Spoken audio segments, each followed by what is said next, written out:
Bonjour, la paracha de la semaine qui dit ça.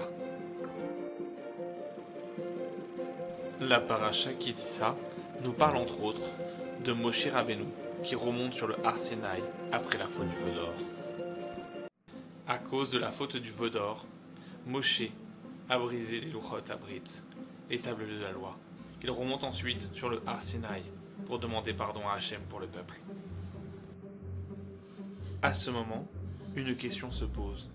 Pourquoi Hachem lui dit « Pesol lecha » taille pour toi-même de nouvelles tables de pierre, et j'écrirai les mots qui étaient sur les premières tables que tu as brisées. Pour répondre à cette question, Rashi nous donne un machal. Ah, princesse, nous avons tellement hâte du moment de nos épousailles.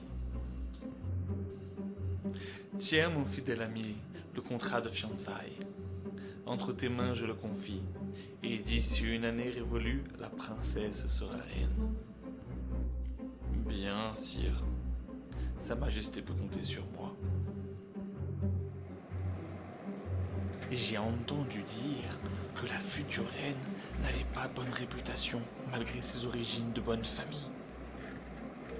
Oh, je ne peux le croire. Que faire? Le roi risque de la condamner à mort s'il apprend une telle nouvelle. Oh, mais j'ai une idée. Déchirons le contrat de mariage. Ainsi, si cela est vrai, il n'y aura aucune preuve de leur engagement mutuel et la princesse sera sauvée. Et sinon, il n'est rien de plus aisé que de refaire un contrat de mariage. Qu'entends-je, ma princesse aurait eu un comportement qui ne sied pas à la couronne.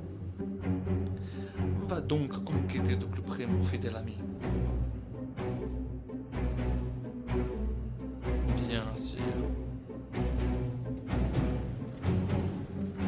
Que Sa Majesté se rassure, ces mauvaises rumeurs sont le fait des dames de compagnie de la princesse. Quant à la future reine, c'est une de sa des quêtes. Oh, voilà une bonne nouvelle. Il ne reste plus qu'à organiser les noces. Sire, il faudrait refaire un contrat de mariage. Qu'est-ce donc?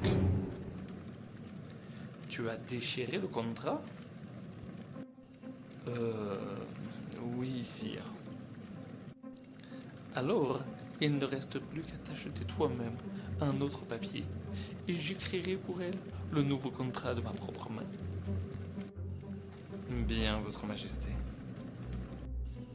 Ainsi, le roi c'est Hachem, les servantes le Hervra, le garçon d'honneur Moshe et la fiancée c'est Israël.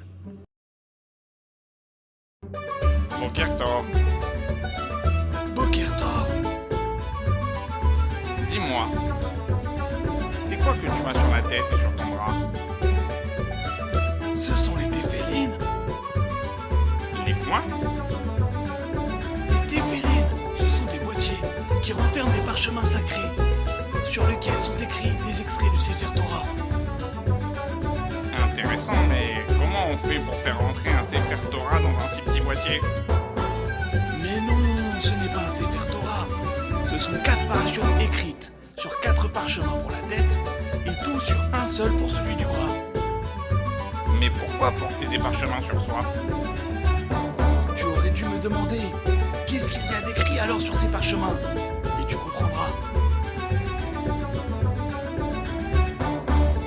Il y a 4 parachutes et dans chacune d'elles, on y fait référence au lien qui nous unit à Hachem, qui nous a fait sortir d'Égypte et que nous reconnaissons comme le Dieu unique. Celui du bras, c'est pour exprimer ce lien intime avec le Créateur, et celui de la tête, comme déclaration officielle au monde entier de l'existence unique d'Hachem et notre lien avec lui. Je n'aurais jamais pensé que de simples boîtiers pouvaient avoir autant de sens. Mais ce n'est pas tout.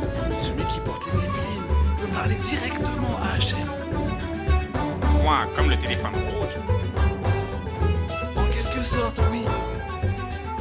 Et c'est gratuit.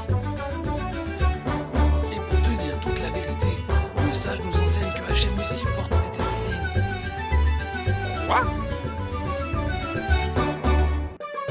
Oui, et la Gemara Brachot nous dit que dedans est inscrit son lien avec nous et la louange pour son peuple. Eh bien, je ne savais pas.